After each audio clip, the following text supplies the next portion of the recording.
This is why deer are more cruel than predators. Hello lovely YouTube family, welcome back to OOB. In today's video we're going to talk about this is why deer are more cruel than predators. Before we start, I would want you to hit that red subscribe button so you never miss out on any of our videos. Soldiers in the north had to move through deep snow during World War II, and no transport could do it, so deer came to the rescue. They assisted the transport of 162 shot down planes and 10,000 wounded soldiers over the course of 3 years in the delivery of 17,000 ammunition units to the front, but the war ended and the deer's bravery and strength were forgotten.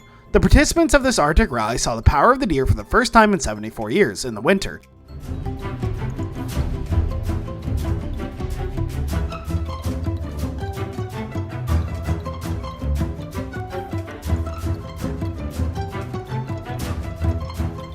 This was captured by their camera. What happens when the deer rip their heads off other deer? This is not an isolated incident. It occurs all over the world, but why? No other animal appears to do so, so it is unlikely that the deer will display their trophy on the wall. Even scientists are baffled as to how or why this occurs. So there are 3 theories as to why deer do this. The first is that during normal fighting, the antlers lock and one deer gets carried away. He goes berserk, jerks his head too hard, and there you have it. According to another theory, testosterone levels rise sharply when it comes to the fight for females, increasing aggression. I know just cut that dead deer's off right there. Yeah, that's what I was thinking too. Here, hold it. It's on record. Deer are always ready to attack any animals, even a dead deer. Antlers get locked, head jerks, and another head is torn off in the same way. It is brutal, cruel, and dark. The third theory we have is that deer accidentally tangled this head of another deer that has already been eaten. It is not just the extra head obscures the view, it is also that it is a severed head. Such an accessory is unlikely to lift someone's spirits, especially given that getting rid of an extra head is complex.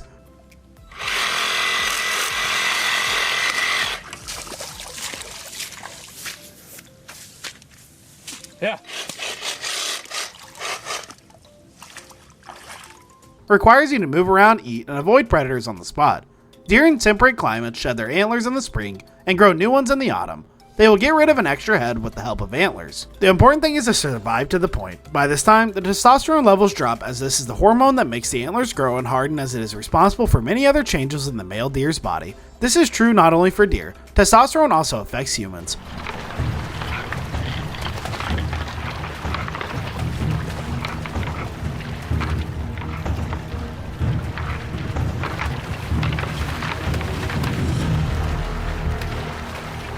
Most studies confirm the link between adult crime rates and testosterone levels. Antisocial behavior, verbal and physical aggression, anger, and other questionable traits are also caused by testosterone.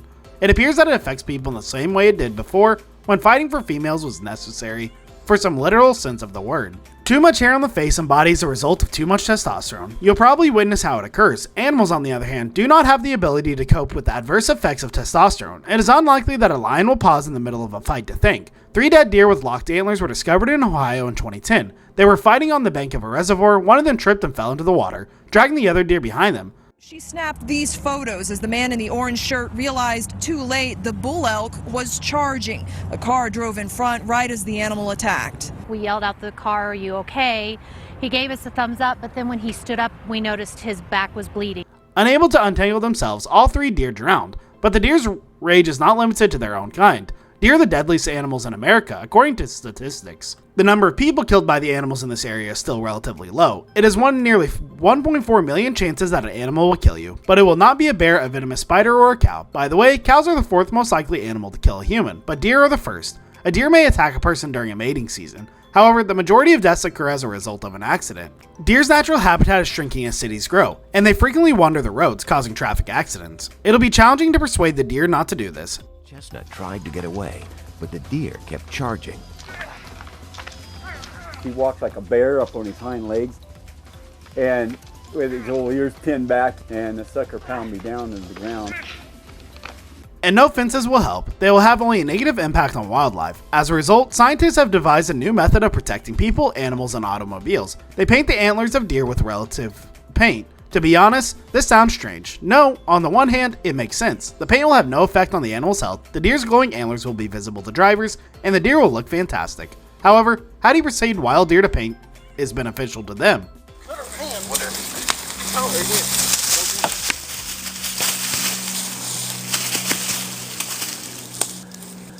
Broke it out of his skull. They are unlikely to ask for it. So the animal's supposed to be captured. How many deer are there? How long do you think it'll take? Remember that most deer shed their antlers each year. That is, as soon as you finish painting all the deer in a particular area, winter is over and you must begin again. Furthermore, reflective paint will only address a portion of the deer's issues, namely those related to accidents. Another problem exists in New Zealand.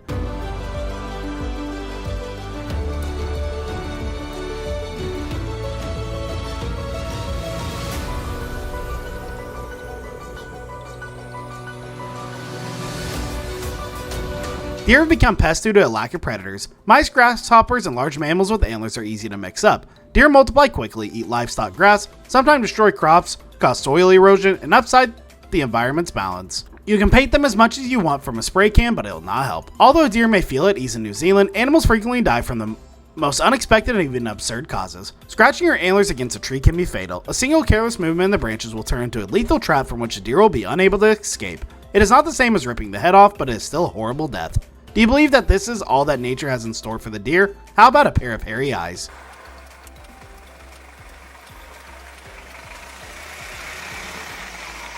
Drive closer. A bane tumor causes hair to grow directly from the eyeballs. This is actually a piece of hairy back growing in the deer's eye. It's made up of tissues that usually appear in the other parts of the body. Nature, you are strange, but let us return to the antlers because they appear to be the source of most problems, just not for deer. Scientists believe that giraffe horns can act as a lightning rod.